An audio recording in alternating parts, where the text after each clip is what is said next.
I am 84 years old, and I have one life regret. It is a quiet, heavy thing I have carried for 62 years. The world saw a contented old woman, a retired librarian, happy with her books and her peace. They called me independent. They pitied me, I think, for being alone, for never marrying.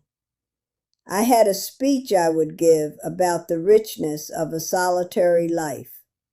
It was a lie. The truth is, I chose this loneliness. I traded a real breathing love for a perfect fantasy, and the man who offered it to me died last week. He left me a book in his will. That's what finally broke me. You see, I have been living with a ghost, a memory of a single summer, while he moved on, built a family, had a whole life. I am facing the end of my life with this truth. I was a coward. I let the love of my life walk away because I was waiting for a feeling that wasn't scary, for a guarantee that doesn't exist. I have lived with the consequences of that choice every single day. This is about more than an old love story. This is about the prison of your own fear. This is about the cost of choosing safety over courage and realizing it when you're running out of time. It is the most painful lesson in healthy aging I can imagine. That mental health isn't about avoiding pain, it's about surviving the regrets. Stay with me. I need to tell you exactly how I wasted my best years, and what his daughter told me that finally let me breathe. The letter came on a Tuesday. The sun was in my parlor, dust moving in the beams like something alive. I remember the sound of the mail slot, the soft thwap on the rug. It was a heavy envelope, stiff paper. The law firm's name was embossed, important. My name was typed. Gabi. I knew even before I opened it. A stillness came over the room. I could hear my clock ticking, the distant sea. I opened it with my silver letter knife, my hand steady, too steady. The words were simple, legal. We regret to inform you of the passing of Mr. Thomas Reed. As the executor of his estate, a specific bequest. The word decease swam. Bequest blurred. The air got thick. I couldn't pull it into my lungs. Thomas, gone. He had a family, a whole history in Chicago, and he had left me something. I sat there for an hour, maybe two, the sun moving across the floor, the letter a cold weight in my lap. All my rehearsed contentment, my library quiet life, shattered like glass. The ghost I had been tending to for 6 decades had been a real man in a real city, and now he was a name in a probate document. My biggest regret was no longer a private precious ache. It was a fact confirmed by a lawyer. It had consequences in the world. It had an address. I had to go to Chicago. I told myself it was to be polite, to honor his last wishes. But I was going to see the proof of the life he made without me. The train journey was a blur of gray fields and my own reflection in the window, an old woman, a stranger to herself. I kept seeing the pier, Cedar Point, July 1962. The smell of fried dough and lake water. Thomas, his hair sun-bleached, his hands stained with engine grease from his father's boat. He was leaving for college in Chicago. He had a scholarship. He took both my hands, right there with the gulls crying. "Come with me, Ellie," he said. His eyes were so earnest. "We'll figure it out. It doesn't have to be perfect." And I felt it then, a terror so vast it froze my tongue. My life was here, mapped out. The library job, my ailing mother, the safe, known streets. Chicago was a roaring unknown. I needed a plan. I needed certainty. I needed a love that felt fearless, like in the novels. So I pulled my hands back. I said, "I need more time. I need to think." He nodded, his face falling. He kissed my cheek, a dry, final brush. "Okay," he said. "Okay, Ellie." He got on that train. I watched it leave. And I spent the next 62 years thinking, waiting for the fear to subside, for the perfect moment to arrive. It never did. His daughter Clara met me at the door of his apartment. She had his eyes. That was the first blow. Seeing him in the shape of her face, the set of her shoulders, she was kind, a little wary. "You're Gabi," she said, not a question. "He spoke of you." My heart was a wild thing in my chest. She led me into a foyer full of light and family photographs. A wedding, grandchildren, birthdays, a whole galaxy of love, and I was a dark, silent satellite passing through. She handed me a small package wrapped in plain paper. "He was very specific," she said. "This was for you alone." I unwrapped it there, my fingers clumsy. It was a book, a first edition of Hemingway's A Movable Feast. I opened the cover. His handwriting, not the young scrawl I remembered, but a firm older man's script. It read, "For Gabi, who taught me what a lovely hunger feels like. I was always afraid too." I had to sit down. The world tilted. All my years of nursing my own fear, my narrative of being the one left behind, and he had been afraid too. He had carried his own version of the story. Clara made tea. We sat in her bright kitchen, the book between us on the table.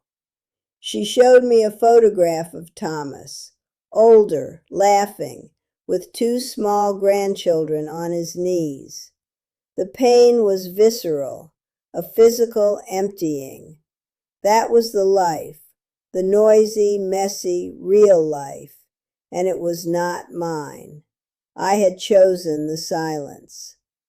Clara watched my face. She said, "He loved my mother. He was a good father. Please know that." I nodded, unable to speak. "But," she continued softly, "he told me once, when he was sick, that you were the one who got away. He said you were the dream of what might have been." Then he said something I never forgot. He said, "But I was probably the one who stood too still. I asked her to leap, but I didn't know how to build a bridge." I cried then, quiet, old woman tears that just leaked out. It wasn't just my regret, it was ours, a shared failure of courage. He hadn't come back. I hadn't gone. We both chose different kinds of safety, and the world filled the space between us with years. The train home was different. The weight was still there, but it had changed shape. It was no longer a shrine to a lost love. It was the sober, aching weight of my own agency. I did this. I said no. I chose the plan over the person. Regret, I realize, isn't about the other path. It's about the flaw in yourself you meet at the crossroads. For me, it was fear. For him, perhaps, it was a different kind of hesitation. We let the moment pass. When I got back to my quiet house by the sea, I didn't put the book on a special shelf. I placed it on my everyday reading table next to my chair. It was not a relic anymore. It was a testament. Then I did something I had never done. I called my niece. When she answered, I didn't ask about her children or the weather. I said, "Margaret, I need to tell you a story, a true one, about being afraid." And I told her all of it. The pier, the letter, Clara, the book. The words were clumsy, but they were real. This morning, I was on my porch at dawn. The sea was the same slate gray it always is. For 60 years, I looked at that vastness and saw a barrier, a moat between me and the world. Today, I saw it differently. It was a connection. All that water, touching all those shores, linking every could have been and never was. The regret is still here. It will be with me until the end. But it's not a sharp stone in my heart anymore. It's something I have metabolized, like a medicine that finally, slowly begins to work. I am 84. I never married. I have no children of my body. But I am not just a lesson in aging alone, or a warning about retirement regret. I am a woman who finally stopped waiting for a perfect, fearless feeling to save her. I am learning so late that a life that acknowledges its wounds can finally begin to breathe. The fantasy was the prison. The truth, even this aching truth, is the key. The envelope felt heavy in my hands, too heavy for just paper. It was a fancy envelope, thick and cream-colored. The return address was a law firm in Chicago.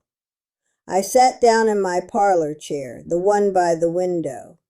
The afternoon sun was coming in, and you could see all the dust floating in the air. It looked like the dust had stopped moving. I opened it. My fingers were stiff. The letterhead was formal, black ink, and then I saw the words, "Regarding the estate of Thomas W. Green." My breath just left me. The quiet in the room, my quiet, which I always liked, it suddenly felt thick, like I was breathing soup. I had to put the letter down on my knee. I looked out at the sea, but I didn't see it. All I could smell was salt and popcorn. From a summer 62 years ago. You see, here in Seabrook, I'm a fixture. That's what they call me. Miss Gabi, the retired librarian. I have my routines. Morning tea at 7. A walk to the post office at 10. My books are in a very precise order on the shelves. I am the picture of a contented old spinster. And when people give me that look, the kind one, the pitying one, I have a speech. I give it politely. I talk about the richness of a life of the mind, the peace of solitude. I've said it so many times, I almost believed it myself. But that letter on my knee, it made that whole performance feel thin, like tissue paper.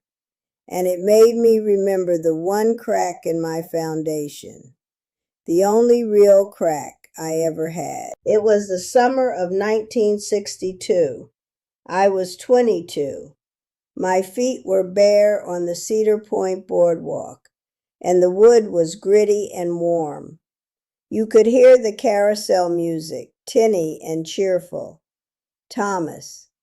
I remember the specific things. The sunburn on the bridge of his nose. He peeled later. And he had a way of squinting when he laughed, like the sun was always in his eyes. He had a callus on his right thumb from holding a pencil. He wanted to be an architect. We'd walk for hours, talking about everything and nothing. The lake at sunset, it looked like a sheet of hammered copper. I can still see it. But one moment, one conversation is clearer than all the rest. It was on the pier. The lights from the midway were starting to come on, reflecting in the water. He took both my hands. His were warm. He said, "Come to Chicago with me, Ellie. Let's go see the world. Let's build a life together." And I felt it, this cold fear. It locked my joints. I was afraid of the city, of the unknown. I was afraid of disappointing my parents. I had a plan. I was going to be the town librarian. It was safe. It was known. My mouth felt dry. I heard my own voice, small and scared, say, "I need more time." I saw his face change. It wasn't anger. It was worse. It was understanding. He just nodded, slowly. He let go of my hands. He left a week later. I stayed, and that no became my ghost, my secret. I polished that memory in private, while I built my respectable, solitary life here. So sitting there with that lawyer's letter, I finally read the whole thing. My eyes scanned the words. Thomas Green had died. He was a retired architect. He was a widower. He had a daughter, 3 grandchildren. He had left me a bequest, a book. They asked me to collect it in person, in Chicago. I read it twice. He moved on. He built a family. He built everything I had told myself I didn't really want. And here was the proof, on this expensive paper. My comforting fantasy, the one where he was maybe waiting too. It just evaporated. Poof, gone. For days I walked through this house like I was the ghost. The letter sat on the table, accusing me. I knew I had to go. I had to go and face what my cowardice had bought me. The trip was surreal. At 84, going to a city I'd spent a lifetime avoiding. The noise was an assault. The buildings were too tall. On the train, I watched my coastline disappear, then fields, then just sprawl. I wasn't Gabi the fixture anymore. I was just a nervous old woman, clutching my purse, holding an address that felt like a verdict. The taxi pulled up to a brownstone, a handsome, solid building. My heart was beating so fast. This is where he lived. This was the life. I paid the driver and stood on the sidewalk, looking up. His daughter, Clara, answered the door. She was in her 50s, kind face, and she had his eyes. Exactly his eyes. That clear, grayish blue. Seeing that familiar gaze in a stranger's face, it was the most disorienting thing. She smiled. "Miss Gabi, please come in." Her warmth was real. It wasn't an act, and that somehow made it harder. I was standing in the foyer of the life I did not choose, and his daughter was welcoming me in. She led me to a sitting room. I perched on the edge of a sofa, my back straight. She brought me a small parcel wrapped in brown paper. "He was very specific about this," she said. My hands weren't steady. I untied the string, folded back the paper. It was a book. A first edition of Hemingway's A Movable Feast. I knew its weight. I opened the cover, and there was his handwriting, steadier than I remembered. It read, "For Gabi, who taught me what a lovely hunger feels like. I was always afraid too." I couldn't breathe. It wasn't an accusation. It was a confession, a shared failure. He carried it too, all these years. I just held the book to my chest. I couldn't speak. Clara watched me with a patience that felt gentle. Then she said softly, "Would you like some tea? I'd like to tell you about my father." We went to her kitchen. It was sunny. She showed me photographs. There he was, older. His hair was gray, but his smile was the same. His arm was around the lovely woman, his wife. Another photo. He was laughing, surrounded by grandchildren at a birthday party, a paper hat on his head. The pain was physical. It hollowed me out. This was his happiness. It was real and full, and it wasn't mine. I just stared. Then Clara said, "He spoke of you sometimes. He said you were the one who got away." She paused. But then he'd say, "No, that's not right. I was probably the one who stood too still." Her words, they changed the shape of everything. It wasn't just mine, no. It was our shared stillness. We were both afraid. The sharpest edge of my regret began, just a little, to blur. I wasn't a tragic heroine. I was a co-author. I thanked Clara, holding the book so tight. I began the long journey home, but I was not the same woman who left. The train ride back was long. I just held the book in my lap and looked out the window. My mind was so full. I kept thinking about what Clara said, that he stood too still. I always thought it was all my fault, my no, but he was afraid too. He wrote it right there in the book. That changed things. It didn't take the hurt away, but it spread it out somehow. It wasn't just mine to carry anymore. When I got home, the house was so quiet, but it felt different. I put the book down on my reading table, not on a special shelf, right there next to my chair. I looked at it. It wasn't a ghost anymore. It was just a book, a true thing that happened.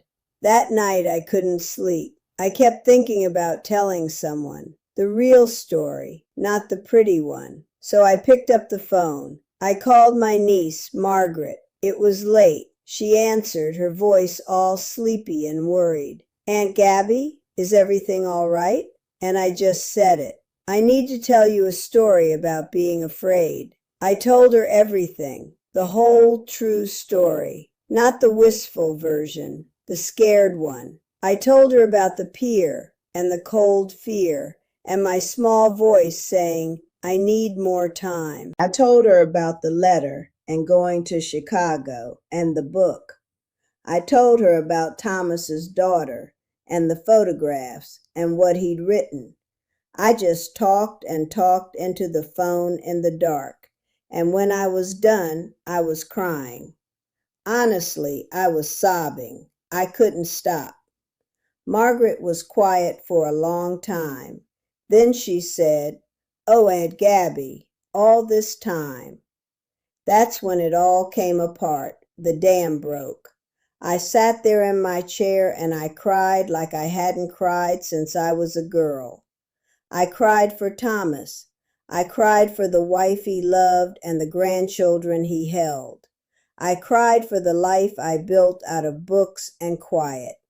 I was wrong about everything. I thought I was protecting myself. I thought I was choosing peace, but I was just choosing a different kind of pain, a slower one. The cost was my whole life. The real cost was never knowing what it felt like to be brave. Clara's words came back to me. He said he was the one who stood too still. I finally heard it. We both did. We were a matched set of cowards. That was the first crack of understanding. It didn't fix anything, but it made the weight feel shared. Margaret was quiet for a long time. Then she said, "Oh, Aunt Gabi, all this time." That's when it all came apart. The dam broke. I sat there in my chair and I cried like I hadn't cried since I was a girl. I cried for Thomas. I cried for the wife he loved and the grandchildren he held. I cried for the life I built out of books and quiet. I was wrong about everything. I thought I was protecting myself. I thought I was choosing peace, but I was just choosing a different kind of pain, a slower one. The cost was my whole life. The real cost was never knowing what it felt like to be brave. Clara's words came back to me. He said he was the one who stood too still. I finally heard it. We both did. We were a matched set of cowards. That was the first crack of understanding. It didn't fix anything, but it made the weight feel shared. Here's what I learned sitting in that dark parlor with the phone in my hand. Regret isn't about the man. It isn't about the marriage you didn't have or the children you didn't raise. It's about the courage you didn't find in the moment it was asked of you. I spent 60 years romanticizing a single summer and a single man. But what I was really doing was building a shrine to my own fear.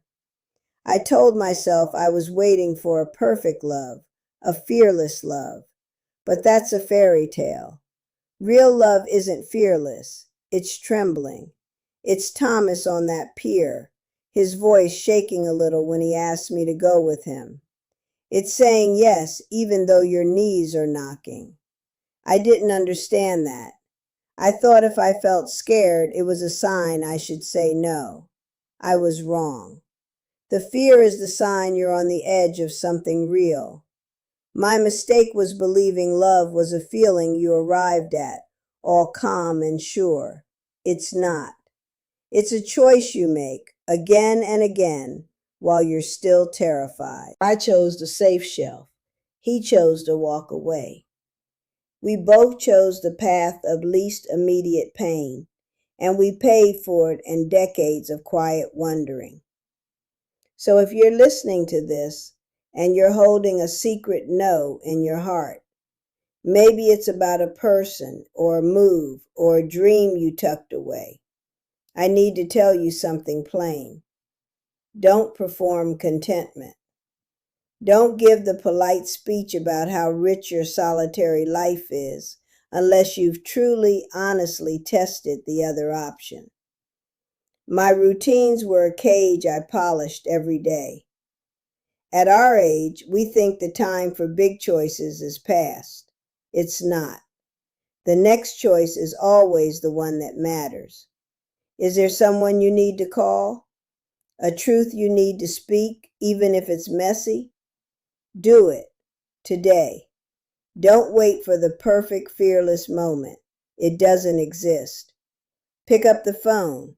Write the letter. Say the thing that makes your voice shake.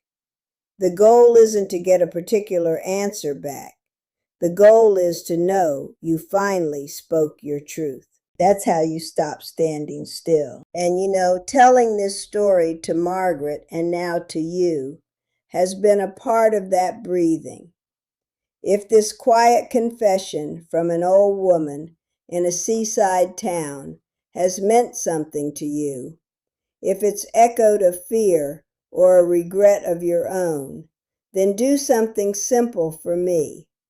Help this story reach someone else who might need to hear it. If you're watching this, tap that like button. It's a small thing, but it tells the algorithm that these quiet human stories matter, and it helps them find the next person sitting alone with their own version of my letter. Subscribe to this channel and turn on notifications so you don't miss the next story that might speak directly to your heart. Most importantly, leave a comment below. Tell me, what's one small, brave thing you could do this week to stop standing still? Your words might be the nudge someone else needs. And if you feel ready, share this video. Send it to a friend, a sister, a parent, someone you think has been performing contentment for too long.